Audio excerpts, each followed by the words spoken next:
Bismillahirrahmanirrahim. Assalamualaikum warahmatullahi wabarakatuh. Alhamdulillahirabbil alamin. Alhamdulillahilladzi arsala rasulahu bil huda wa dinil haq liyuzhirahu 'alad dini kullihi wa kafa billahi syahida. Asyhadu an la ilaha illallah wahdahu la syarika lah wa asyhadu anna Muhammadan abduhu wa rasuluhu la nabiyya ba'dah. Allahumma salli wa sallim wa barik ala sayyidina wa habibina wa nabiyyina Muhammad wa ala alihi wa sahbihi wa man tabi'ahu ila yaumiddin.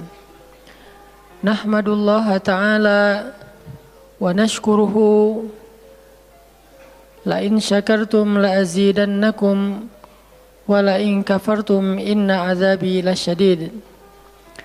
Qala Allah ta'ala fil Qur'anil Karim, a'udzu billahi minasy syaithanir rajim. Bismillahirrahmanirrahim. Wal 'asr innal insana lafi khusr illa alladhina amanu wa 'amilus shalihat wa tawasaw bil haqq wa tawasaw bis sabr. Wa qala ta'ala alam nashrah laka sadrak wa wada'na 'anka wizrak alladhi anqadha dhahrak wa rafa'na laka dhikrak fa inna ma'al 'usri yusra inna ma'al 'usri yusra fa idza faraghta fansab wa ila rabbika farghab. Shadaqallahul azim.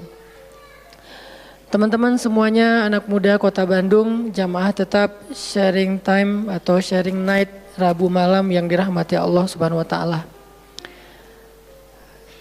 Semua orang di dalam kehidupan dunia itu pernah atau bahkan sering merasakan lelah. Karena dunia ini adalah tempat orang bermujahadah. Semuanya diraih dengan mujahadah. Gak ada yang didapatkan di dunia ini dengan cara yang mudah. Karena tabiat dari dunia itu adalah tempat bersusah payah. Fitrahnya dunia adalah tempat orang bercocok tanam, bukan memetik hasil. Yang namanya bercocok tanam, kalau kita melihat pada kehidupan para petani atau para pekerja di ladang, di sawah, di kebun, maka kita akan melihat akan melihat kelelahan, keletihan, dan kesusah payahan yang luar biasa. Itulah tabiat dunia. Berbeda dengan tabiat di surga. Di surga itu semuanya akan didapatkan dengan cara yang mudah. Bahkan sebagian riwayat mengatakan seorang perempuan di surga apabila inginkan seorang anak, maka Allah Subhanahu wa taala akan memberikan anak kepadanya saat itu juga tanpa harus bersusah payah mengandung selama 9 bulan. Saat ini pengen punya anak dengan spesifikasi tertentu, maka saat ini juga dia akan diberikan anak bayi tanpa harus mengandung 9 bulan lamanya. Tanpa harus susah-susah menyusui. Allah akan datangkan untuk dia bayi yang dia sukai, kemudian Allah datangkan orang-orang yang akan, pelayan-pelayan yang akan merawat dan membesarkan bayi itu untuk dia. Karena di sana dia adalah seorang ratu yang tidak perlu lagi bersusah payah. Di surga itu ketika seseorang menginginkan makanan, maka Allah Subhanahu wa taala mendatangkan untuknya makanan dengan cara yang sangat mudah. Bahkan ketika dia menginginkan buah-buahan, maka pohon itu akan menunduk untuknya sehingga dia bisa memetik buahnya tanpa harus bangun dari tempat duduknya jika dia menginginkan itu. Tetapi kalau dia menginginkan sesuatu yang lebih, misalnya dia ingin berjalan-jalan di kebun-kebun di antara banyak kebun surga, lalu dia ingin merasakan memetik pohon sendiri sambil membawa keranjang-keranjang yang indah, maka Allah juga akan memperkenankan keinginannya. Kaifa yasha, sebagaimana yang dia inginkan. Berbeda dengan dunia. Di dunia, apapun yang kita inginkan itu harus melalui mujahadah, melalui ikhtiar. Bahkan ketika kita ingin menjadi orang yang sekedar tidur-tiduran pun, Allah Subhanahu wa taala mentakdirkan tidur pun lelah. Tidur aja capek. Duduk capek. Ada orang yang duduknya capek akhirnya dia berdiri. Ya. Ada orang yang capek berdiri akhirnya pengen duduk. Kapan duduknya capek pengen berdiri? Salah satu yang sering saya alamin itu kalau lagi naik pesawat. Apalagi pesawat penerbangan 9 jam, 10 jam itu pasti capek banget duduknya tuh. Sehingga kita menginginkan seandainya ada uang kita pengen duduk di kelas bisnis. Tapi karena nggak mampu membeli tiket yang 3 kali lipat lebih mahal di kelas bisnis, ya nggak apa-apa lah di kelas yang biasa ekonomi. Tapi ketika lelah 4 jam, 5 jam pesawat berjalan itu udah luar biasa lelahnya, akhirnya berdiri mondar-mandir di antara lorong pesawat. Artinya duduk aja capek. Nggak ngapa-ngapain, suruh duduk doang. Nggak seperti orang dulu yang berangkat haji atau umroh, naik kapal, lewat darat, pas sampai di laut naik kapal dengan ontanya, dengan kudanya. Orang dulu mencari ilmu itu dengan mujahadah yang luar biasa. Dengan naik onta berminggu-minggu, ini naik pesawat cuma 9 jam, capek. Yang nggak ada guncangan, biasanya guncangannya cuma pas di awal sama pas mau landing doang. Di atas udah jarang ada guncangan karena dengan ketinggian tertentu dan pesawatnya besar. Tapi itu juga capek.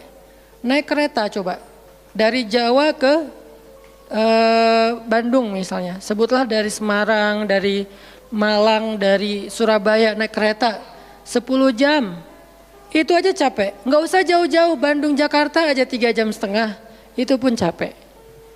Atau kita naik mobil nggak perlu nyetir, pakai online, duduk aja di belakang atau di sebelahnya si driver, perjalanan setengah jam dari tempat kerja kita ke rumah atau dari rumah ke tempat kerja, ke kampus, ke sekolah gitu. Itu aja capek. Artinya dunia itu emang kayak gitu tabiatnya teman-teman. Tabiat dari dunia itu adalah lelah. Sehingga kalau ada orang yang menghindari capek dengan tidak ngapa-ngapain, itu hal yang agak klise dan naif. Bagaimana dia bisa menghindari lelah? Bagaimana dia bisa menghindari ta'ab? Bagaimana dia bisa menghindari bosan? Bagaimana dia bisa menghindari dalam keadaan susah payah? Sedangkan dia masih berada di sebuah tempat, bumi, dunia yang tabiatnya memang tempat bersusah payah dan lelah. Satu-satunya cara menghindari lelah yang tidak perlu lagi bersusah payah itu hanyalah masuk surga.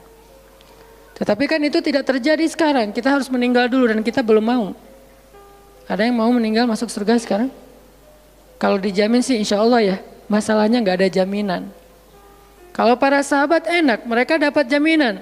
Surga Bilal, sebelum Bilal meninggal, Rasulullah udah bilang, bima sabaktani ilal jannah ya Bilal. Dengan apa kamu mendahului aku ke surga wahai Bilal? Dengan wudu dan sholat syukur wudu. Begitu juga nanti ada sahabat lain yang dijamin masuk surga bighairi hisab wala azab. Salah satunya adalah Ukasyah. Kalau kita tidak ada jaminan apapun di akhirat kecuali berikhtiar dan bermujahadah untuk bisa mendapatkan kebaikan sebanyak mungkin di sisi Allah. Sehingga alangkah naifnya seseorang yang menghindar dari ta'ab wal ham wal gham. Dia berusaha menghindar dari lelah, menghindar dari susah payahnya kehidupan, menghindar dari beban-beban hidup. Itu nggak bisa dilakukan karena kita masih berada di dunia. Yang perlu kita sekarang coba pilih adalah kita mau lelah untuk hal yang sia-sia? Apakah kita mau lelah untuk hanya bersenda gurau? Apakah kita mau lelah hanya untuk hal yang tidak ngapa-ngapain? Atau justru lelah kita itu untuk sesuatu yang mudah-mudahan beribadah kepada Allah? Makanya disebut dengan lelahnya menjadi lillah. Karena dua-duanya lelah. Ada orang yang pergi ke masjid lelah. Capek pergi ke masjid. Tapi ada juga orang yang berbuat dosa, itu juga lelah. Memangnya kalau kita beribadah lelah terus berbuat dosa nggak lelah? Banyak orang yang berbuat dosa lelah dan kita pernah merasakan kehidupan seperti itu. Sehari, 2 hari, sebulan, setahun, 2 tahun. Sampai kita benar-benar merasakan lelah banget dengan dosa. Di malam hari berbuat dosa lelah, akhirnya tidur sepanjang siang. Di siang hari berbuat dosa, lelah, akhirnya tidur sepanjang malam. Lelah sama lelahnya. Antara orang yang beribadah dengan orang yang bermaksiat itu sama lelahnya. Bedanya apa? Yang satu, lelahnya akan diganjar, dibalas oleh Allah dengan kebaikan dunia dan akhirat. Yang satu lagi, lelahnya hanya akan disudahi dengan penyesalan. Sama-sama lelah. Bedanya, lelah yang pertama mungkin baru dirasakan hasilnya setelah itu. Lelah yang kedua seolah-olah bisa langsung dirasakan kesenangannya, tetapi kesudahannya adalah penyesalan. Makanya pada malam ini kita ingin merenungkan beberapa nasihat baik dari Al-Quran maupun hadis tentang bagaimana kita menjadi orang yang setiap hari tetap lelah, tetap banyak beban, tetapi beban itu mudah-mudahan menjadikan kita mendapatkan banyak kebaikan di sisi Allah. Makanya Nabi SAW bersabda dalam hadis riwayat Bukhari dan Muslim, "An-nasu ka'ibil mi'ah, la takadu tajidu fiha rahilatan." Manusia itu seperti 100 ekor onta. Manusia ka'ibil mi'ah, seperti 100 ekor onta. Yang harganya murah 50 juta, yang hidupnya untuk disembelih pada akhirnya nahar, disembelih. Onta itu kan kalau disembelih sambil dia berdiri ya. Kalau ayam, bebek disembelih sambil dipegangin atau diangkat. Kalau kambing dan sapi dibaringkan. Kalau onta disembelih itu sambil diberdirikan. Dia berdiri langsung disembelih. Itu onta. Artinya manusia ka'ibil mi'ah. Nabi itu menggambarkan onta karena onta ini punya banyak macam. Mungkin di Arab nggak ada ayam yang bermacam-macam. Akhirnya pakai bahasanya onta. Kalau di kita mungkin ada ayam potong, ada ayam kampung, dan segala macam, ada ayam jago. Kalau bebek ada mentok, ada apa? Bebek yang biasa, macam-macam kan. Di Arab mungkin gak terlalu banyak variannya dan gak terlalu akrab dengan kehidupan sehari-hari mereka. Yang akrab itu kambing, kuda, keledai, onta. Akhirnya Nabi mengatakan, "An-nasu ka'ibil mi'ah." Nabi seolah-olah mengambil sebuah perumpamaan. Dan perumpamaan ini bisa kita ganti dengan culture yang berbeda di setiap negara. Tetapi perumpamaan yang paling baik itu adalah onta. An-nasu ka'ibil mi'ah. Manusia itu seperti 100 ekor onta ibil. Onta potong. Yang hidupnya hanya untuk disembelih oleh tuannya, kemudian dagingnya dimakan atau dijual. Kenapa bisa begitu murahnya? Cuma 50 juta, 40 juta dan berakhir dengan disembelih? Karena onta ini hidupnya tidak istimewa. Dia hidup hanya untuk makan, minum, tidur dan berkembang biak. Cuman itu misi dari kehidupan dia. Makan, minum, tidur, berkembang biak. Udah itu doang. Setiap hari kerjanya makan aja. Lihat hewan ternak ngapain? Merumput aja setiap hari. Nggak ada hewan ternak yang tiba-tiba dia lagi ngapain? Lagi sholat. Nggak ada. Hewan ternak misalnya lagi ngebantuin tetangga. Nggak ada. Hewan ternak lagi menjenguk yang sakit. Nggak ada. Hewan ternak yang lagi menyelesaikan hajat saudaranya. Hewan ternak yang lagi dengerin curhat. Nggak ada. Kenapa? Karena tugas misi kehidupan mereka itu cuma diciptakan untuk makan, minum, tidur, berkembang biak, udah. Ini namanya kalau di antara onta namanya ibil. Yang hidupnya itu sesederhana itu. Nggak ada yang rumit, nggak ada yang terlalu berlebihan. Dan an-nasu, manusia secara umum mirip dengan ibil. An-nasu ka'ibili mi'ah. Jadi kalau kita bandingkan dari 100 orang itu hampir semuanya seperti ibil. Misi hidupnya itu hanya untuk dirinya. Gimana caranya biar bisa makan. Gimana caranya biar bisa istirahat dengan nyenyak, tidur. Gimana caranya biar punya keluarga, berkembang biak, punya keturunan. Dan kemudian dengan keluarganya dia punya family time.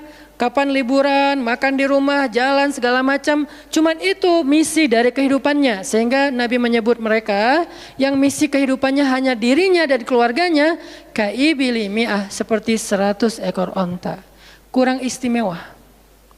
Orang yang hidupnya hanya untuk dirinya dan keluarganya itu kurang istimewa. Sehingga disebut dengan ibili mi'ah, 100 ekor onta. Tapi enggak hina, tidak rendah, tidak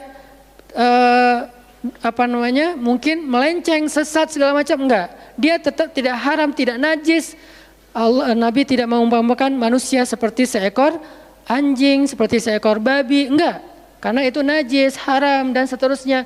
Onta, makhluk yang hewan yang baik, cuman tidak istimewa. Di sini tidak ada judgement. Nabi itu orangnya nggak suka menjudge. Nabi nggak mengatakan manusia ini semuanya misalnya dengan kalimat celaan, keledai, enggak. Manusia ini misalnya hewan yang najis, enggak.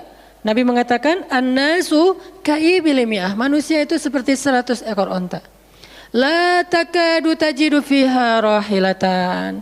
Hampir-hampir di dalam 100 ekor onta itu kamu enggak mendapati satu pun onta yang dikenal dengan nama rahilatan, rahilah. Rahilah itu dari kata rihlah. Rihlah itu udah jadi bahasa Indonesia, rihlah. Kemudian di Inggris-Inggriskan jadi traveling, trip, segala macam. Rahilah dari kata rihlah. Apa itu rahilah? Onta yang bertugas untuk membawa beban tuannya dalam perjalanan panjang, baik itu berdagang maupun berperang. Dia punya misi lain selain makan, minum, berkembang biak terus dipotong. Enggak, misinya lebih keren. Apa? Membawa beban. Membawa beban tuannya. Itulah rahilah. Sehingga punggungnya adalah punggung yang berkah karena di atas punggung itu ditaruhkan beban terus menerus oleh tuannya.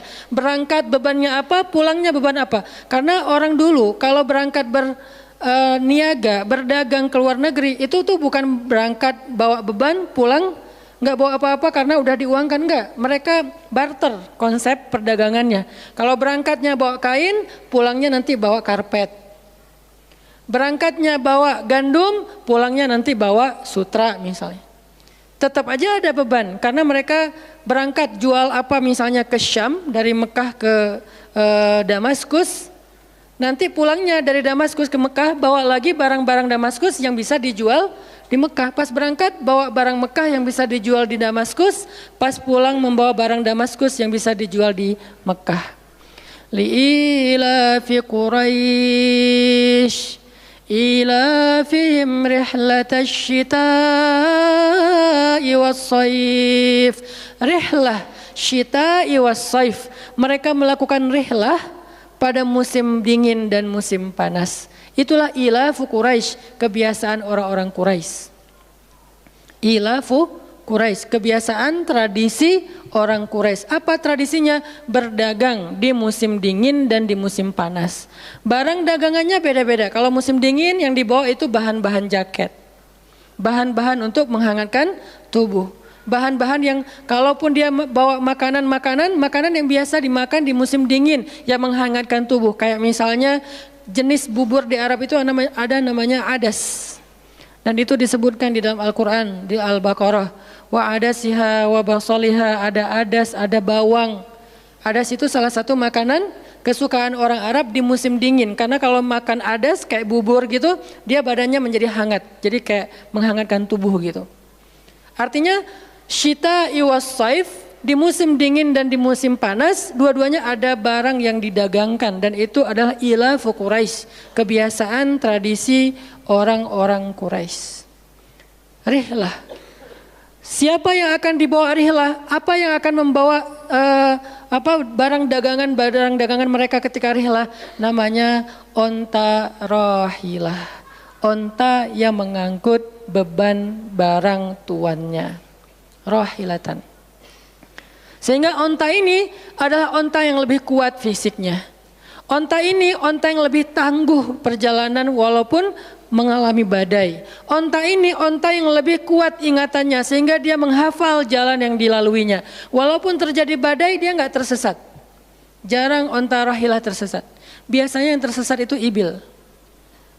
Ibil kalau ditaruh di tengah padang pasir, terjadi badai, terus bekas jalannya ketutup dengan pasir, dia bingung.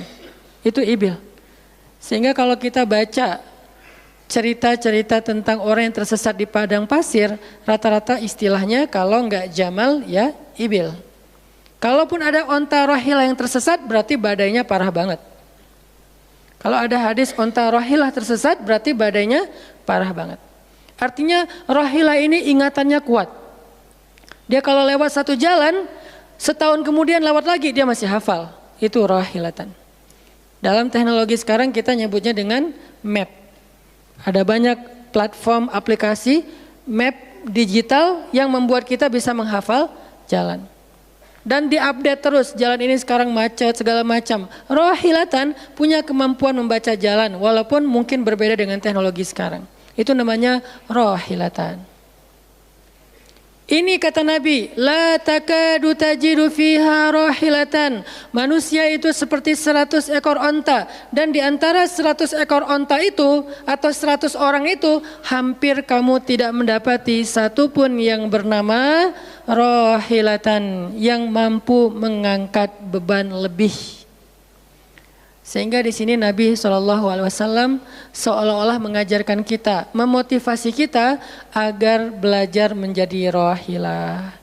Manusia itu baru istimewa kalau dia menjadi rohilah, kalau dia mengangkut banyak beban, kalau dia menjadi orang yang paling banyak bermanfaat untuk orang lain. Makanya muncullah hadis, khairun nas anfa'uhum linnas, inna ahabban nasi ilallah anfa'uhum linnas. Dua riwayat hadis yang berbeda. Sebaik-baik manusia, kalau dalam analogi yang pertama, sebaik-baik onta adalah rohilatan. Bukan ibil, bukan nakoh, bukan jamal. Sebaik-baik onta rohilatan. Kenapa kok rohilatan? Karena dia yang paling bermanfaat, soalnya dia yang paling banyak mengangkut beban.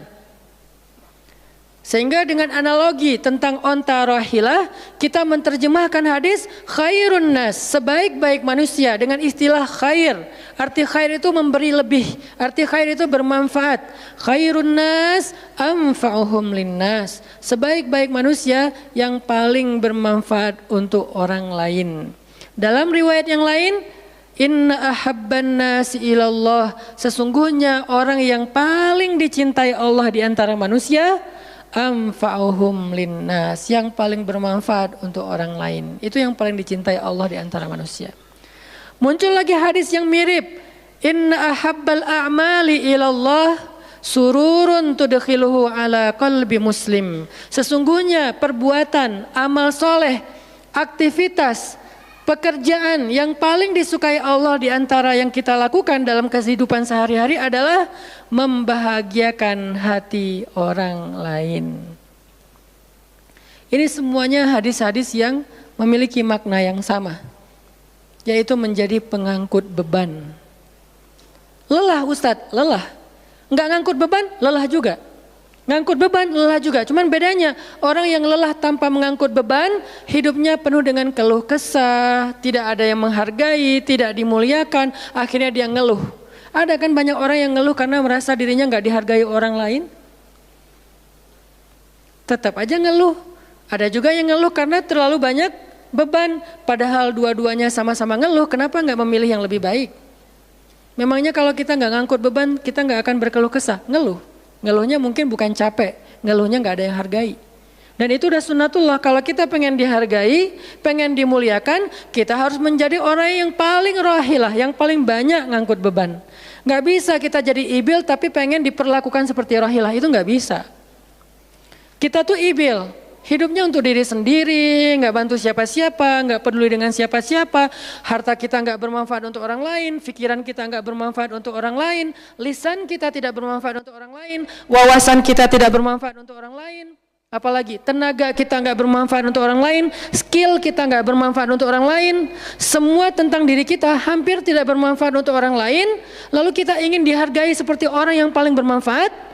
Ini naif, klise, nggak ada seperti ini, bukan sunnatullahnya. Karena seseorang itu diberi balasan sesuai dengan mujahadah. Al-jaza ala qadril masyaqqah, balasan tergantung susah payahnya dalam berikhtiar. Siapa yang mujahadahnya lebih, maka rewardnya lebih, jazanya lebih. Jadi saya kadang-kadang ngerasa, dulu saya juga pernah merasa kayak gitu. Kenapa kok dia dihormati saya enggak? Kita enggak boleh cemburu tanpa alasan. Seolah-olah misalnya Harusnya hormati semua orang dong, nggak bisa. Itu udah fitrah manusia dan sunatullah dalam kehidupan di dunia. Kalau kita pengen dihormati orang, kita harus menjadi rohilah. Kalau kita pengen dihargai orang, kita harus jadi rohilah. Nggak bisa kita berharap dihargai oleh pasangan kita atau calon pasangan kita, tapi kita nggak punya tanggung jawab, nggak bisa. Kalau teman-teman pengen dihargai oleh pasangan halalnya, teman-teman harus mengangkat tanggung jawab yang lebih berat daripada dia. Kalau dia yang capek, kita leleh aja di rumah, tapi kita minta dihargai, saya kan suami. Suami itu bukan status, suami itu peran. Ada orang dia jenis kelaminnya perempuan, tapi dia suami. Kenapa? Karena dia mengambil peran laki-laki. Dan itu saya melihat banyak perempuan seperti ini, hebat. Dan memalukan bagi suaminya. Di beberapa tempat saya melihat suaminya di pagi hari nggak kerja, cuma nongkrong-nongkrong aja di warung. Ngopi juga itu ada uangnya, giliran untuk nafkah keluarga dia nggak punya uang, untuk ngopi, untuk rokok dia punya uang. Untuk anaknya nunggak sekolahnya, untuk anaknya makanannya seadanya. Sehingga karena ini udah berjalan bertahun-tahun, akhirnya istrinya udah nggak sanggup lagi berharap kepada dia, minta cerai juga nggak dicerai-ceraikan, akhirnya istrinya ikhtiar sendiri. Istrinya jadi pembantu rumah tangga, istrinya jadi kerja ke luar negeri. Saya beberapa kali ke Hong Kong, hampir tiap 4 bulan sekali ke Hong Kong, dan selalu mendengar cerita teman-teman di Hong Kong, para pejuang-pejuang di Hong Kong itu kan 99%-nya perempuan ya. Hong Kong itu 99% lebih perempuan. Beda kan sama Taiwan, Korea itu laki-laki dan perempuan agak imbang lah. Tapi kalau Hong Kong itu bisa dibilang dari 100 pekerja 99 orangnya bahkan lebih adalah perempuan. Dan semua mereka punya masalah yang hampir sama di negerinya, di kampungnya. Masalahnya mereka terpaksa untuk berangkat ke luar negeri karena ada yang demi membiayai sekolah anak-anaknya, single parent. Kemana suaminya? Suaminya pergi dan tidak bertanggung jawab. Atau suaminya ada tapi tidak mampu mencari nafkah. Terpaksa dia kerja ke luar negeri dengan segala macam resiko. Dan banyak banget kasus di Hong Kong. Siapa juga yang mau jauh-jauh dari keluarganya, apalagi punya anak masih kecil ya. Kemarin kita baru dengar cerita seorang anak yang harus merawat ayahnya yang sakit kanker gara-gara di rumahnya nggak ada siapa-siapa, ibunya berjuang di luar negeri. Kenapa? Karena suaminya sakit. Kalau ini masih bisa kita pahami lah. Tapi kemana pamannya misalnya? Kemana misalnya kakaknya, nggak tahu punya kakak atau gimana, nggak tahu kondisi pamannya. Yang jelas bahwa ternyata kita itu dihargai itu bukan karena kita berstatus suami. Kita dihargai karena kita berperan sebagai suami, bukan berstatus sebagai suami. Kalau suami pengen dihargai, ambillah peran suami. Laki-laki pengen dihargai, ambillah peran laki-laki. Apa peran laki-laki? Tanggung jawab. Ambil sebanyak mungkin. Kalau kita udah menikah, tanggung jawab kita itu kalau mau lebih, jangan cuma istri. Ambil keluarga istri untuk kita ambil tanggung jawabnya. Adiknya istri, mungkin keluarga istri kita nggak mampu, adiknya kita sekolahin. Mertua sakit, kita biayain.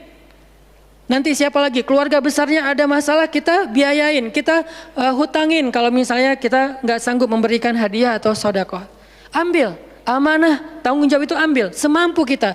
Itulah contoh Rasulullah SAW. Makanya Nabi ketika sudah menikah dengan Khadijah, yang tinggal di rumah Nabi itu bukan cuma anak kandung beliau. Ada anak angkatnya Zaid bin Harithah. Ada sepupunya Ali bin Abi Thalib. Ada banyak lagi keluarga besar Khadijah yang tinggal bersama Nabi. Sehingga rumah Nabi itu adalah rumah yang banyak sekali orang-orang yang ditampung oleh beliau. Itu yang disebut dengan anfa'uhum linnas. Ambil tanggung jawab yang besar. Sehingga Khadijah tuh respect banget sama sosok Nabi Muhammad. Bahkan sebelum Nabi dapat wahyu, sehingga gak disebut Nabi, respect sama sosok seorang Muhammad. Apalagi setelah beliau dapat wahyu, beban beliau bukan lagi keluarganya sekarang, beban beliau adalah umatnya. Yang diurus oleh Nabi bukan lagi keluarga sekarang setelah dapat wahyu, umat. Dan umat di sini lintas nasionalisme. Ada yang datang dari Persia, namanya Salman Al-Farisi. Ada yang datang dari Romawi, namanya Suhaib Ar-Rumi. Ada banyak sahabat-sahabat yang lintas kabilah, bukan hanya orang Quraisy. Ada yang datang dari Yaman, termasuk Sumayyah dengan Yasir, keluarga yang pertama syahid dalam Islam. Ini dari Yaman. Kemudian pindah lagi ke Madinah yang bukan orang-orang Quraisy. Di sana ada Bani Mudhar dari kabilah Aus dan Khazraj. Nanti berkembang lagi sampai ke Asia, Eropa dan seterusnya. Inilah bebannya Rasulullah sallallahu alaihi wasallam. Sehingga Allah menyebutnya dengan istilah rahmatan lil alamin. Rahmah. Tahu arti rahmah? Rahmah itu kasih sayang. Maksud kasih sayang memberi sayang. Kasih sayang, bukan minta disayangi. Jadi kalau kita mau berkasih sayang, ya kasih sayangnya, jangan sayangi saya dong. Itu bukan kasih sayang, namanya terima sayang. Bukan kasih sayang, terima sayang, minta sayang.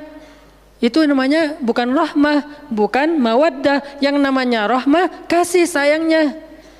Kalau kita nggak punya sayang, berarti kita nggak punya rahmah. Apa bentuk sayang kita? Perhatian. Apa bentuk sayang kita?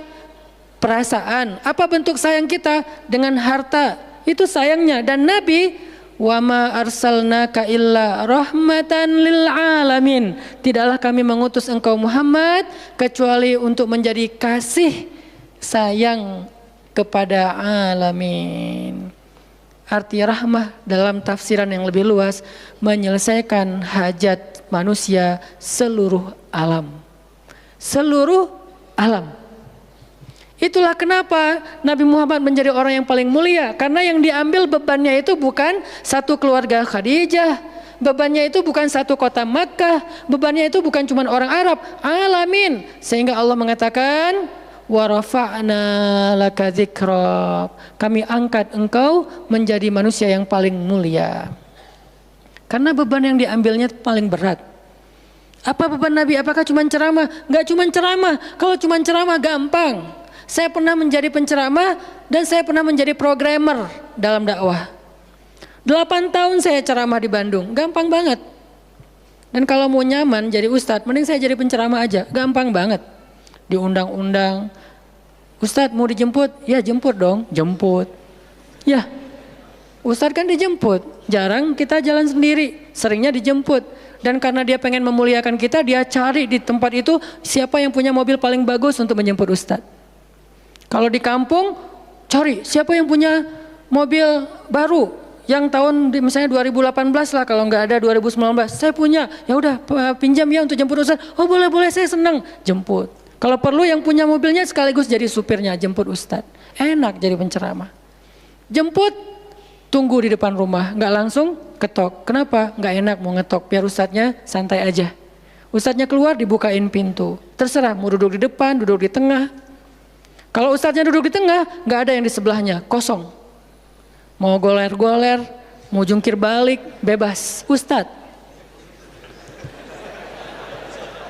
Saya pernah ngalamin masa kayak gitu. 8 tahun, mudah banget, diundang-undang. Semua wajah tersenyum, nggak ada yang cemberut, namanya juga ustadz. Selamat datang ustadz, alhamdulillah bisa ketemu sama ustadz, silakan. Duduk dikasih makanan yang paling baik. Dihidangkan segala macam, minuman aja 5 jenis. Sampai bingung nih mana yang mau diminum. Ustadz mau apa? Kadang-kadang beberapa teman-teman panitia yang sangat udah pro banget nanya. Ustadz itu nanya ke asisten lah atau siapa manajemen, kalau dia punya manajemen. Ustadz itu sukanya makanan apa? Disediakan makanan kesukaan ustadz. Kalau ke Bandung ustadz senangnya makan apa? Disediakan makanan khas Bandung kesukaannya ustadz. Dicari dari restoran terbaik yang ada di kota itu. Ini perlakuan terhadap ustadz, nyaman banget kalau ceramah tuh. Ceramah berapa lama? Terserah ustadz. Kalau lagi mood 3 jam. Kalau enggak lagi mood 45 menit. Ustadz kok ceramahnya cuma sebentar? Saya lelah sekali. Oh enggak apa-apa ustadz, istirahat ya ustadz, sehat terus ya ustadz. Doain. Pulang dianterin. Maaf dikasih amplop, transport segala macam. Kadang-kadang wah ngasihnya cukup untuk 2 bulan makan. Masya Allah enak. Kalau cuman yang disebut dengan rahmatil alamin itu cuman ceramah, itu bukan rahmatil alamin. Walaupun itu salah satu kebaikan. Tapi kemudian setelah 8 tahun saya berdakwah dengan ceramah, saya mengubah konsep dakwah saya menjadi programmer. Memprogram masjid. Al-Latif. Saya ngomong dengan Pak Iman beri saya kesempatan memprogram Al-Latif. Bikin gerakan, bikin dakwah. Bukan masjid yang memprogram, kemudian ustadz mengisi. Itu salah. Menurut saya, Keliru kalau masjid membuat program, ustadz cuma mengisi program itu. Keliru. Ustadz yang program, masjid fasilitasi, nanti insya Allah akan berkah. Alhamdulillah Pak Iman Ketua DKM Al-Latif sepakat. Ya udah Ustadz silakan, mangga, dikasih waktu 2 tahun. Kalau nggak ada perubahan diambil alih. Dalam 2 tahun kita coba program dari awal, bikin gerakan anak muda, pemuda hijrah lahir waktu itu. Mulai programming, gimana caranya biar masjid rame. Dari yang cuma 20 orang kajian setiap Rabu malam, dari dulu udah Rabu malam. Yang hadir berapa orang? 20 orang. Kalau Persib lagi main, libur. Semua pada nonton. Malah sering lagi libur. Kadang-kadang Persib nggak main. Terus yang main siapa? Yang main Piala Eropa kah, Piala Champion kah, Liga Eropa, Piala Dunia, libur. Akhirnya berkembang pelan-pelan jadi setengah masjid. Satu masjid membludak keluar masjid sampai ke Jalan Cendana. Akhirnya pindahlah ke masjid ini. Kenapa? Karena udah nggak nampung. Nggak enak juga dengan tetangga karena parkirnya kemana-mana. Kan kita pindah ke sini karena Al-Latif nggak nampung. Nah, ketika dakwah berubah menjadi programmer, bebannya beda. Udah nggak kayak dulu, enggak, beda. Pergi taklim, pergi sendiri. Bahkan berkorban dengan harta sendiri, bareng-bareng dengan teman-teman. Semuanya lelah, kita meeting sampai tengah malam. Emangnya gampang membuat tren hijrah? Nggak mudah teman-teman. Kita harus meeting, mikirin. Sekarang tambah lagi beban yang lain, Barisan Bangun Negeri. Para ustadz berkumpul, bikin gerakan bersama. Kita bikin Barisan Bangun Negeri, dikasih amanah untuk jadi amirnya, mikirin apa yang harus kita lakukan. Program pertama saya bilang less waste, isu lingkungan. Kenapa? Kita pengen jadiin masjid sebagai 911. Tapi pelan-pelan, nggak bisa langsung. 911 ini nanti kalau ada masalah di masyarakat, tetangga masjid yang ditelepon masjid. Anak saya sakit, telepon masjid. Ada yang meninggal, telepon masjid. Ada yang pingsan, telepon masjid. Ada yang baru diputusin, telepon masjid. Sampah ini udah darurat. Bandung ini hanya batas deadline penanganan sampah kita kalau kata Pemkot itu sampai 2023. Kalau kita nggak punya alternatif, ini akan jadi masalah besar. Jakarta, saya kemarin ke Jakarta sampai 2022, lebih cepat sedikit daripada Bandung. Artinya mereka hanya bisa menampung sampah sampai 2022. Sisanya kalau nggak ada solusi alternatif, maka akan terjadi masalah besar, tumpuk sampah di depan rumah masing-masing selama nggak usah sebulan, seminggu aja gimana rasanya? Nggak ada yang ngambil sampah di depan rumah kita, seminggu aja. Petugas sampah nggak ngambil sampah di depan kos-kosan, di depan rumah. Sehari telat aja itu udah nggak enak, apalagi seminggu, sebulan, setahun, jadi gimana? 2022, kota-kota besar rata-rata terancam dengan bom waktunya sampah. Kita angkat less waste supaya masjid menjadi salah satu media komunikasi antara Pemprov, Pemkot, pemerintah kepada publik. Kenapa? Soalnya trust publik kepada masjid itu bagus. RT RW bikin program pungut sampah edukasi dan campaign tentang sampah, yang datang sedikit. Kalau RT RW bikin program, hari Minggu yuk kita bikin gerakan pungut sampah, sedikit yang datang. Tapi masjid bikin taklim, yang datang ribuan, apalagi 2-3 tahun terakhir, alhamdulillah luar biasa. Sehingga masjid punya potensi untuk mengkomunikasikan masalah ini kepada publik. Saya ajaklah teman-teman, yuk kita bikin isu sampah dimulai dari masjid. Jalan 2, Bandung, Bintaro udah jalan. Next mau kita jalankan di Jogja, di Malang, dan di Pontianak. Seluruh masjid di Indonesia. Programming, mikir, harus ketemu dengan beberapa orang, dan habis waktu saya dalam beberapa tahun terakhir bukan untuk dakwah tablik, makanya udah jarang ceramah. Teman-teman kalau ngelihat ceramah anak Taki di Bandung cuma sekali seminggu, itu juga kalau nggak libur ya. Kajian Rabu malam. Ustaz Hanan selain Rabu malam ngapain sih? Ustaz kosong nggak? Kosong, saya bilang. Kenapa nggak mau ngisi jadwal? Kosong dari taklim tapi nggak kosong dari aktivitas. Sehari meeting bisa 5 kali. Dulu saya pernah yang kalau bahasa teman-teman tuh ngeprank jamaah, bukan ngeprank sebetulnya. Katanya Ustaz nggak datang, tiba-tiba datang kan? Itu tuh meeting 5 kali sehari, dari pagi, siang, sore, menjelang maghrib, baru beres isya. Meeting dengan siapa aja Ustaz? Banyak hal yang harus kita bereskan untuk bisa memunculkan satu program kecil. Akhirnya beres isya, saya bilang masih ada jamaah enggak? Sebagian udah pulang Ustaz, tapi yang lain masih pada nunggu, kasihan. Ya udah saya jalan aja ke sini naik motor, sampai di sini isya baru ngisi kajian. Artinya ternyata bebannya beda. Tapi rohilatan, itu yang disebut dengan dakwahnya Nabi. Saya baru mengambil sebagian kecil dari banyak varian dari dan instrumen dakwah Nabi itu cuma sebagian kecil, memprogram, baru masjid. Nabi itu alamin loh. Gimana mengubah kota Makkah yang dulunya kemusyrikan merajalela, perzinahan merajalela, kemudian anak perempuan dibunuh karena dianggap membawa sial, riba luar biasa, banyak yang dibunuh gara-gara gak mampu membayar hutang, dan perbudakan, dan banyak lagi masalah sosial. Bukan hanya masalah akidah dan ibadah. Akidah dan ibadah itu adalah inti masalahnya, kemudian merembet ke masalah sosial, biasanya kayak gitu. Kalau akidahnya melenceng, biasanya sosialnya rusak. Walaupun gak selalu kayak gitu juga sih. Karena ada di beberapa negara yang akidahnya mereka syirik, tapi sosialnya bagus. Walaupun ada problem sosial lain yang mungkin gak perlu dibahas di sini. Yang jelas awalnya berawal dari kemusyrikan. Kemudian berkembang menjadi masalah ekonomi, sosial, dan seterusnya.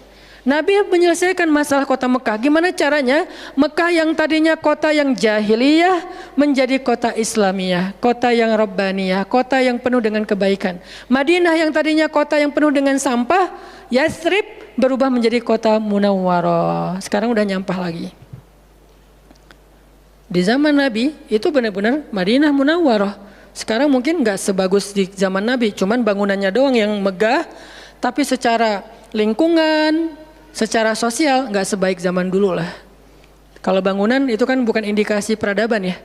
Karena kita pernah mengalami masa peradaban Islam yang keren, nggak ada tuh bangunan pencakar langit seperti Dubai. Kita di Dubai bangunan pencakar langit, tetapi secara peradaban ada masalah di Dubai, terutama masalah sosial. Di Arab Saudi masalah lingkungannya luar biasa, salah satu penghasil sampah 10 besar di dunia. Kalau untuk masalah sampah organik termasuk 5 besar di dunia. Artinya makan sering dibuang-buang. Makanya sampah organiknya paling banyak, waste-nya paling banyak. Itu yang diselesaikan oleh Nabi di kota Mekah dan Madinah, kemudian berkembang di kota-kota lain sampai ke Irak, sampai ke Syam, sampai ke Mesir, sampai ke Eropa, sampai ke Turki, sampai ke Afrika, bahkan sampai ke Nusantara. Rahmatan lil alamin. Rahmah bukan cuma ceramah. Kalau ceramah, Nabi lebih jago dari siapapun.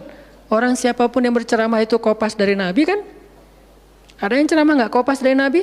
Nggak ada. Kopas dari Nabi Musa enggak, kecuali diriwayatkan dari Nabi Muhammad, kemudian baru Nabi Muhammad meriwayatkan dari Nabi Isa dan Nabi Musa. Semuanya kopas, copy paste dari Rasulullah SAW. Artinya kalau mau ceramah, bahan Nabi itu banyak banget. Dan kalau Nabi mau ceramah, yang ngundang pasti banyak banget. Jadilah Nabi dai sejuta umat. Capek pasti setiap hari 5 kajian. Nabi lagi di mana? Lagi di Syam. Sampai 2 tahun ke depan jadwal ceramah penuh. Kalau Nabi mau kayak gitu. Tapi ternyata Nabi bukan cuma ceramah, memprogram umat. Ada yang masalah datang ke Nabi, ya Rasulullah, saya diceraikan oleh suami saya dengan bahasa kamu bagi saya seperti ibu saya, zihar. Nabi bingung nih, gimana nih zihar? Kok suaminya gitu banget sih sama dia? Ya udah, berarti kamu sudah diceraikan oleh suamimu. Sabar ya, dinasihati, disabar-sabarin sama Nabi. Dia pulang turun ayat surat Al-Mujadalah tentang bab zihar. Ada lagi yang datang rame, dia yang salah, saya yang salah, dia yang salah. Akhirnya didamaikan sama Nabi. Nabi mau takbir nih, pergi ke masjid mau sholat berjamaah, mau takbir. Ya Rasulullah, di Bani Salamah ada masalah, mereka hampir berperang, nggak jadi takbir, pergi ke Bani Salamah menyelesaikan hajat mereka. Datang-datang jamaah udah sholat, Nabi sholat yang jamaah yang kedua. Artinya rahmah, ngambil beban umat. Belum lagi nanti beban umat yang tertindas di antara Bani Israel, di luar negeri, di Yaman, di Syam. Yang Nabi mengutus para sahabat untuk menyelesaikan hajat-hajat mereka. Makanya Nabi mengatakan, siapa yang datang kepada saudaranya untuk menghilangkan masalahnya, maka Allah akan menghilangkan masalah orang ini nanti di akhirat. Makanya beban Nabi itu berat banget teman-teman. Kalau kita baca sirah Nabi, luar biasa. Nabi itu lelah banget. Sampai para sahabat meriwayatkan Nabi itu dulu sebelum dapat wahyu, beliau seger gitu. Setelah dapat wahyu tetap ganteng, tetap keren, karena memang aslinya udah dari sononya keren ya. Cuman udah ada guratan lelahnya tuh terasa di wajah beliau. Lelah banget. Sampai Nabi itu pernah sampai Allah bilang gini, فَلَعَلَّكَ بَاخِعٌ نَفْسَكَ عَلَىٰ آثَارِهِمْ. Hampir saja engkau mencelakai dirimu gara-gara mereka. Apa maksudnya? Kok Nabi hampir mencelakai dirinya gara-gara mereka, itu maksudnya apa? Saking terbebannya Nabi dengan kondisi umat, hampir-hampir Nabi itu sakit keras, hampir-hampir Nabi itu binasa, celaka, meninggal demi mikirin nasib umat. Kayak gitu banget coba. Itu namanya rohilatan. Kita belum sanggup untuk memikul beban umat sedunia. Makanya minimal kalau kita nggak ngambil beban umat sedunia dengan tangan kita, minimal dengan pikiran kita aja. Kita mikir nggak sih nasib Palestina? Atau kita masih nganggap bahwa itu beda negara? Kalau beda negara oke. Apakah kita memikirkan mereka karena kemanusiaan? Masa kita mau bilang mereka bukan manusia? Kan sama-sama manusia. Harusnya kita merasakan apa yang dia rasakan karena kita sama-sama manusia, punya perasaan yang sama. Kalau kehilangan akan sedih, kalau melihat kezoliman juga enggak akan kuat, kalau dizolimi juga akan sakit. Kita mikir enggak tentang Palestina? Kita mikir enggak nasib Suriah? Kita mikir enggak nasib Rohingya? Kita mikir enggak nasib Yaman? Apakah gara-gara kita mikir tentang mereka lantas kita jadi radikal dan teroris? Sejak kapan kita memikirkan nasib orang yang tertindas tiba-tiba jadi radikal? Apakah orang yang tidak memikirkan orang lain hanya dirinya sendiri berarti orang yang baik? Justru makin banyak kita mikirin nasib mereka, kita makin rohilatan walaupun belum sanggup menyelesaikan hajat mereka, mikir doang. Dengan kita lihat postingan yang terakhir di Idlib, bagaimana anak bayi kehilangan kakinya gara-gara kena bom dari tentara Rusia. Kita belum sanggup ngasih solusi sebagai pribadi maupun sebagai bangsa, belum sanggup. Pertama jaraknya jauh, kedua memang kita juga belum punya kemampuan untuk itu. Tapi kita berharap suatu saat Indonesia ini harus sanggup menyelesaikan masalah dunia. Kenapa? Kita ini punya potensi peradaban, bangsa yang besar. Masa kita mau jadi kerdil terus ngikutin bangsa lain? Kita ini bangsa besar, umat Islam terbesar di dunia. Dan orang Indonesia itu pinter-pinter, profesornya banyak, saintisnya banyak, orang kayanya banyak, keren Indonesia nih. Kenapa Indonesia yang keren kayak gini cuma ngurus diri sendiri aja nggak bisa? Harusnya ngurus dunia bukan ngurus diri sendiri. Itulah Islam yang sebenarnya. Kita ngurus Rohingya, gimana caranya Rohingya punya tempat tinggal? Kita urus Suriah, kita urus Palestina. Lalu apakah kita memikirkan tetangga kita? Teman-teman lihat deh, salah satu yang mungkin proyek kecil lah. Ini yang karena yang saya tahu, karena istri sendiri yang ngerjain. Lihat rumah teduh sahabat Iin. Setiap harinya ada yang meninggal dengan kanker ovarium yang gede banget, ada yang kanker apa, yang dulu yang saya bawa Ustaz Abdul Somad keliling di Bandung tuh, seorang anak muda yang udah meninggal, seminggu setelah Ustaz Abdul Somad mengunjungi dia, Rian namanya, meninggal dunia. Alhamdulillah dia sempat ketemu dengan Ustaz Abdul Somad, sempat dinasehati, mudah-mudahan di akhir hayatnya dia setelah dapat nasihat dari UAS, dia jadi sabar, jadi balik lagi ke Allah sehingga husnul khatimah. Datang kita, ketemu dengan Rian, habis ininya. Gara-gara apa? Gara-gara pernah kecelakaan di laut, terus jadi kayak kanker kulit, luar biasa. Itu parah banget. Dan itu nggak satu kasus, banyak. Di Jawa Barat aja udah banyak banget, apalagi Indonesia. Apakah kita mau mengambil beban itu? Atau kita bahkan melihat juga nggak mau, karena ngerasa nggak kuat, nggak berani. Terus kapan kita kuatnya? Kalau kita nggak kuat, namanya bukan rohilah. Yang namanya rohilah itu harus kuat. Dikuat-kuatin kalaupun nggak kuat. Sudah seberat apa beban yang kita ambil selain, dan itu nggak bisa di apa ya bahasanya, diambil sebagian dibuang sebagian yang lain, enggak. Minimal kalau yang di dekat kita mengambil bebannya sampai menyelesaikan hajatnya dengan harta, mungkin dengan skill, dengan network, dengan minimal dengan sosial media kita repost, ya ada yang bisa bantu ini enggak. Kalau yang di luar negeri karena kita nggak sanggup menyelesaikan, minimal dengan pikiran dan doa. Kasihan ya mereka, doain terus karena doa kita itu ngaruh. Jangan berpikir mendoakan mereka itu nggak ngaruh itu. Mempercepat datangnya pertolongan Allah. Minimal dengan doa kita, Allah kuatkan hati mereka. Minimal. Dengan doa kita, Allah kuatkan hati saudara kita di Yaman, di yang kelaparan di Syam, di Palestina, di Rohingya, di Turkistan, yang masih dalam campnya orang-orang komunis. Minimal doa kita menguatkan hati mereka. Kan berarti membantu. Ada orang yang ketika dapat musibah, kita datang nggak bisa ngasih solusi, tapi begitu kita nasihati lalu kita doakan, itu udah membantu dia, minimal hatinya jadi lapang. Kemudian kita doakan, dia merasa diperhatikan. Bukankah itu sebuah bantuan? Dan itu rahilah. Semuanya aja yang di luar negeri kita pikirkan, apalagi yang di dalam negeri, semampu kita. Makanya nama barisan kita tuh Barisan Bangun Negeri. Kalau ditanya, apa Ustadz tujuan bikin gerakan Barisan Bangun Negeri? Ya bangun negeri. Masa masih ditanya ya? Karena masih ada yang nanya, ngapain sih tuh ustadz-ustadz ngumpul mau bangun negeri? Itu udah jelas dari namanya juga. Terus santrinya ngapain? Namanya Santri Bangun Negeri. Ustadznya Barisan Bangun Negeri, ada 2 nama. Para guru, saya pelan-pelan pengen ngumpulin para guru-guru yang seleting. Supaya kita barengan, ngumpulin pelan-pelan. Namanya Barisan Bangun Negeri. Nanti teman-teman yang ngikutin para guru, para santri, namanya Santri Bangun Negeri. Jadi kalau ditanya mau ngapain, mau bangun negeri. Programnya apa? Pertama, program isu lingkungan. Nanti naik lagi isu sosial, naik lagi isu healthcare, kemanusiaan, kesehatan, dan seterusnya.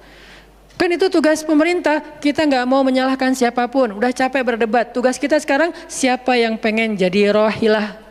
Itu yang dilakukan para guru kita sekarang teman-teman di Barisan Bangun Negeri. Mikir, kemarin saya 40 jam nggak tidur. Dari Bandung ke Jogja. Di Jogja ada acara, udah beres acara, kita ada meeting yang penting banget yang bikin saya sesak sampai sekarang. Itu ada diskusi yang saya tidak bisa sampaikan ke publik. Itu diskusi dari jam 11 malam sampai jam setengah 4 subuh. Kenapa diskusinya sampai malam Ustaz? Karena besok kita semuanya udah pada bubar. Udah pada pulang masing-masing ke negerinya sehingga nggak sempat ketemu. Ketemunya kita cuman malam Selasa. Selasa subuh pesawatnya udah mulai ada yang pesawat jam 5, jam 6, jam 7. Jadi malam itu harus kita selesaikan meeting kita. Meeting lah kita sampai jam setengah 4 subuh. Beres meeting langsung ke bandara. Saya dengan salah satu ustadz ke bandara berdua naik flightnya pas bareng. Belum selesai tadi meetingnya, meeting lagi di pesawat. Dari Jogja ke Jakarta. Di Jakarta saya ketemu dengan beberapa teman-teman yang pengen mendukung program pesantren yang sedang kita dari setahun yang lalu ingin kita buat, tapi juga belum cukup untuk membebaskan lahan karena kita butuh 15 M membebaskan lahan. Alhamdulillah udah terkumpul sekitar 2 M, masih jauh dari target. Baru membebaskan lahan, belum membangun.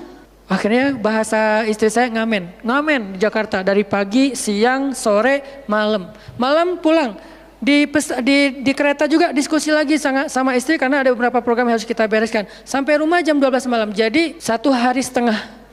Hampir 2 kali 24 jam. Baru istirahat. Itu kalau programming. Beda dengan ceramah. Diundang ke Jogja. Ustaz ceramahnya di Jogja. Oke, jam berapa? Isya. Ya udah saya datangnya maghrib. Terbang jam 5. Sampai di sana maghrib. Ceramah. Beres ceramah saya tidur. Gampang kan? Beres ceramah jam 11 malam, balik ke hotel, dipesankan hotel sama panitia. Hotelnya mau yang gimana Ustadz? Terserah, yang dekat-dekat aja biar nggak capek di jalan. Oh ya Ustadz, dikasih hotel biasanya yang enak, yang deluxe. Masuk ke hotel, mandi air hangat, ya. Beres mandi air hangat, pesan makanan online. Karena tadi belum makan, misalnya kalau telat makan juga, pesan datang ke kamar. Kadang-kadang saya cuma pesan 1 jenis, mereka pesan 3 jenis.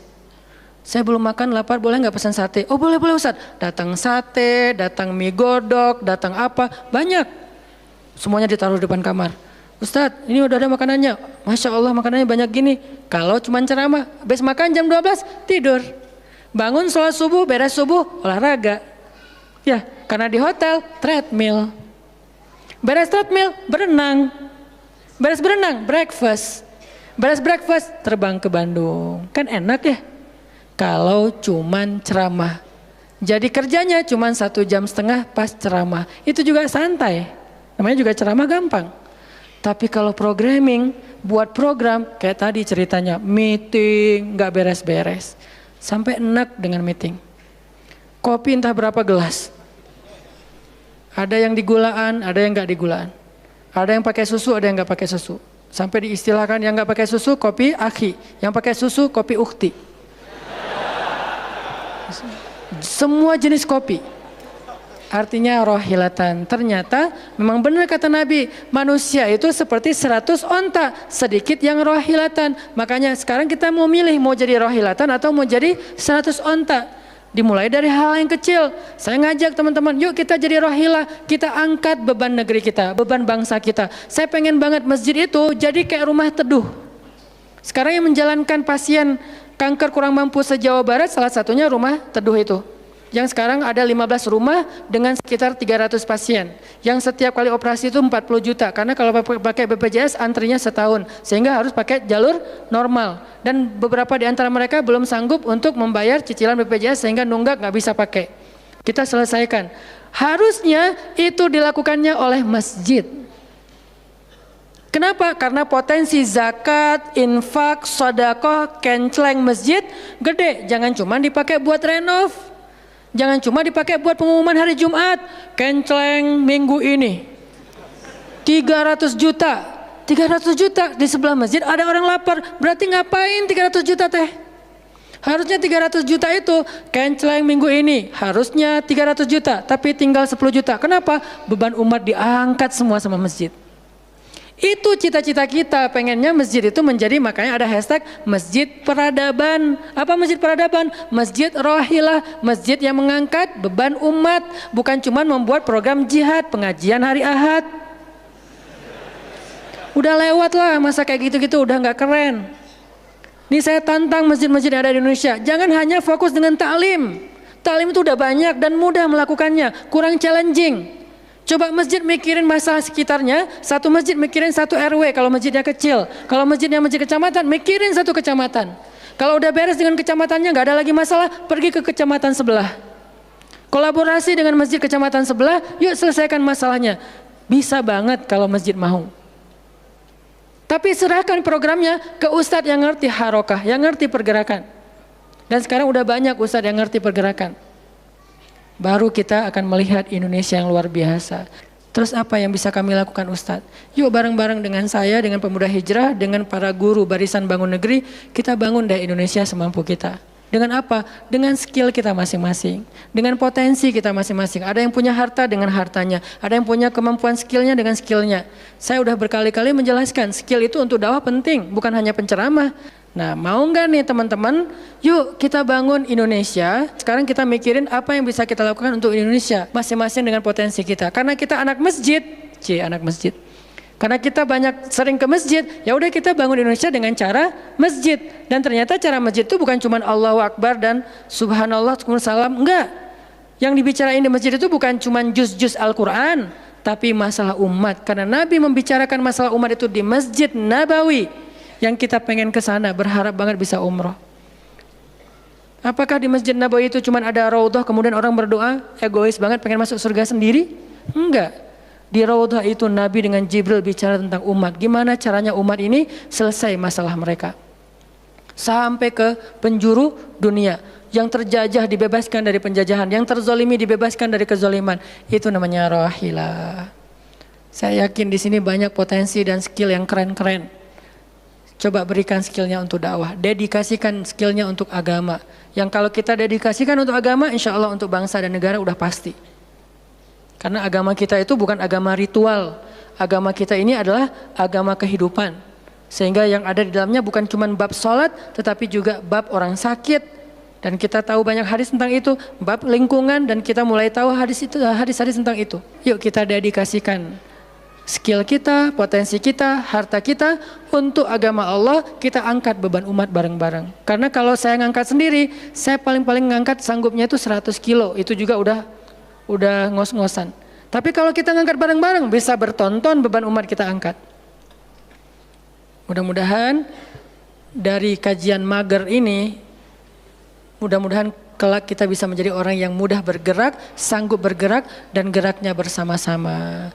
Barakallahu fikum, billahi taufiq wal hidayah. Allahumma inna nas'aluka ridhaka wal jannah wa na'udzubika min sakhatika wan nar. Allahumma a'inna ala dzikrika wa syukrika wa husna ibadatik.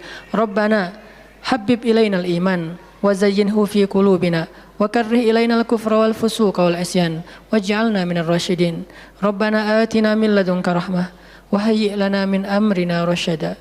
وهيئ لنا من أمرنا رشدا وهيئ لنا من أمرنا رشدا واجعل لنا من كل ضيق مخرجا ومن كل هم فرجا ومن كل عسر يسرا ربنا آتنا في الدنيا حسنة وفي الآخرة حسنة وقنا عذاب النار وصلى الله على سيدنا محمد وعلى آله وصحبه أجمعين والحمد لله رب العالمين والسلام عليكم ورحمة الله وبركاته.